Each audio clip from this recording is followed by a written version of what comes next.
Hello, this is Father Mark again with my weekly Friday message. Hope you had a decent week. I've learned a few things about myself, things that I thought I knew, but now I know I really know. I really don't like not having a plan. I also don't like not knowing where the future is going to take us. And I found myself stumbling over those two things this past week. Up until now, it's been tolerable. You can adjust. But now that it looks like we're into this mode for a while, and things are changing all the time, without an absolute plan of when life can go back to what we knew it to be before, and when all of this can be resolved, are nebulous questions waiting for answers. We are people who like plans. We are people who like to know where we're going to be tomorrow, the next day, and a month from now. Without that structure in our lives, we really do kind of fumble a bit, and I know I fumble as well. So in my prayer this past week, I was brought back to another time in history when people were not all that happy with their circumstances.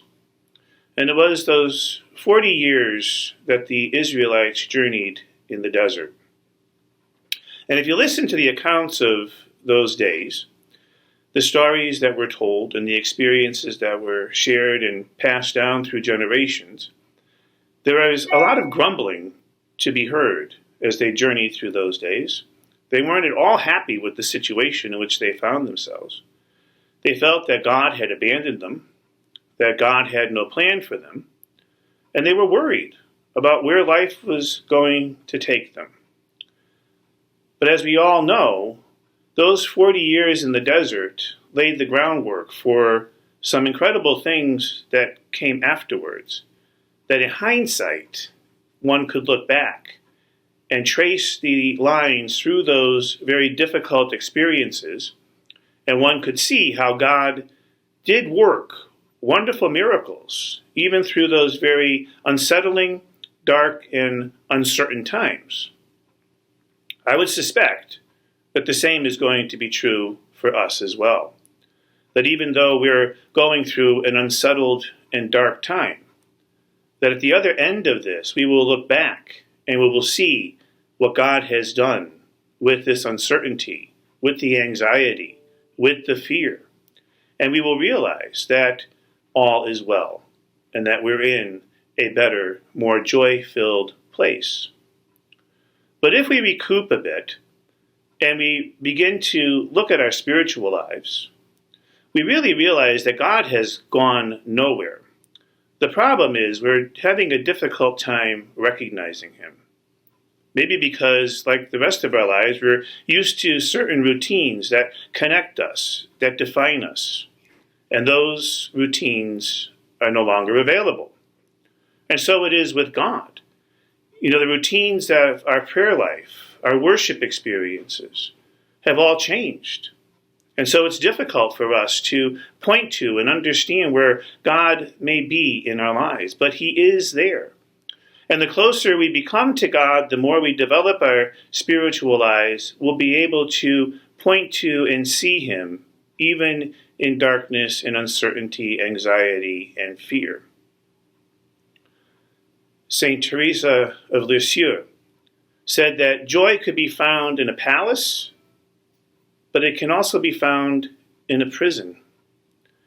And so the interior joy that we can carry with us is the joy that is bred from trust, from hope, from faith, and from love. And as I've said many times before, yes, we can get very tired. Yes, we can get very weary. Yes, we can find ourselves lacking hope. Yes, we can feel very uncertain. And those are all very real and true human emotions, normal human emotions that need to be experienced and listened to. But even through all of those things, and all the heartache that many folks are experiencing, there is still that light that cannot be extinguished is the light of Christ's resurrection that always brings us back to who we are and who we're meant to be. God will get us through this. There will be light again. It may not look like what we had before, but it will nonetheless be a place where we find ourselves more settled, more secure, and more like ourselves. But for now, know that you have my prayers, my love, and my support, and look within to find the joy and the peace that God is placing in your hearts. And I leave you with a quote from Thomas Merton, and I think it's very wise and very useful to understanding how to find and seek our Lord. God, who is everywhere, never leaves us, yet he seems sometimes to be present and sometimes to be absent. If we do not know him well, we do not realize that he may be more present to us when he is absent than when he is present. Ponder those words for a bit. It may well be that God is more present to you in his absence than he is when he's present. God love you. Be at peace.